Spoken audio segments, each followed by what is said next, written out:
Hello again and welcome to my second Java tutorial. In this tutorial I'm going to discuss different options on how to possibly debug your programs when you think there might be something wrong with them. So first off, we're going to make a new project. I'll quickly call this debug test. Okay, and we're going to add a new class. Like before, in the hello world example, let's call it main. And we're going to add the default entry point static void main string with your arguments there. Okay. So basically what we'll want to do is first we're going to make some variables. Now variables are simply fields, local fields, in which you save data. In this case we're going to work with integer values for this example, so just numbers. These are stored in integer fields, so just int. And we'll give this a name, int a, and we'll store 5 in that. And then we'll make another one, int b, and we'll start it off at 0. So next we're going to write a for loop. Now basically what does a for loop do? It starts at a certain point, it initializes a value. In this case we're going to use an integer again.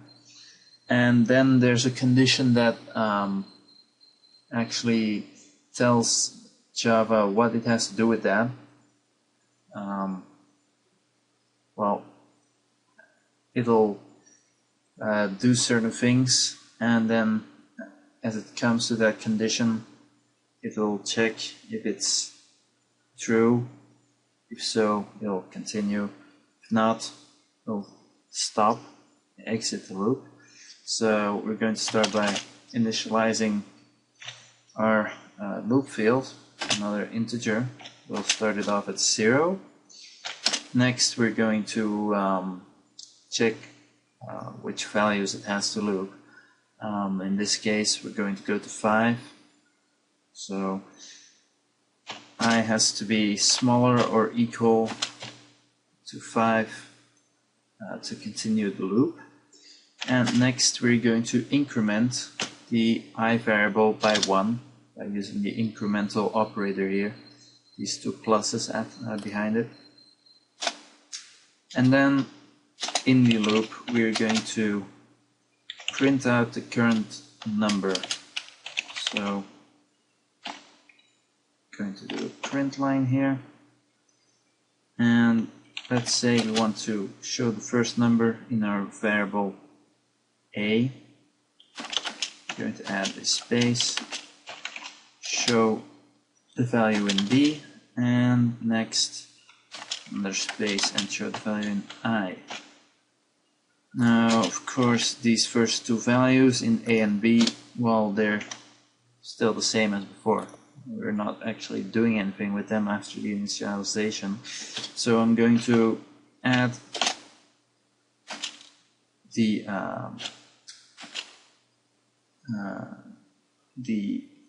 incremental the loop variable I to int b and multiply it by 2 as I do so. So use the assignment and sum operator here, which will just add a value to in b, and put I there, multiply by 2, like that. Okay.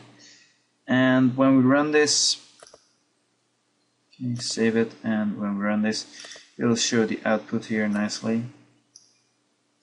So the purpose of this tutorial is basically showing you how to debug this. Now the first method is already shown here, and it's pretty simple. If you want to debug something, easiest way is to just print out the values as the code proceeds. So we're just printing the values here in our variables, You can see them in the console here. You can often see by the result what went wrong, because you usually know what will be in the variables at a certain point. So that's the first method, just print them out. Now there's another method, and it's quite simple really. If we're going to remove here that print out and we run it again, it shows nothing, but we can use breakpoints. Now basically what these do is you double click here on the most left side of the code editor and double click, and you add a little dot there, which is a breakpoint. And basically what it'll do is it'll stop the execution of the program at that specific point, and when it does so, well, you'll basically be able to view the content of each variable at that stage. So to run this and debug it, we'll have to press that little debugging icon here rather than the run button.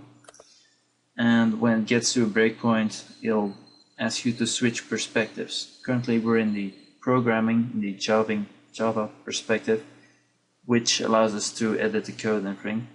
Now the debugging this perspective will basically show all of the tools required to debug the program. So we're going to press yes here, and you'll see up here, probably the first time you'll see this, is the debugging perspective button. So when we want to go back, we just press Java, back to debugging, and here you'll see a little arrow on the breakpoint, which means it stopped right there.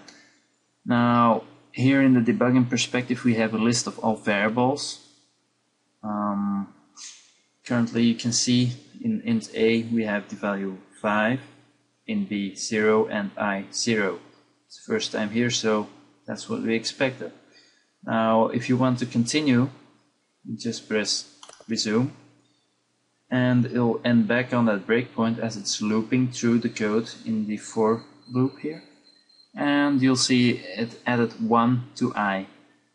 Now when it ends there, it added the previous value multiplied by 2 to in B, but I was 0 the last time, so in B is still 0.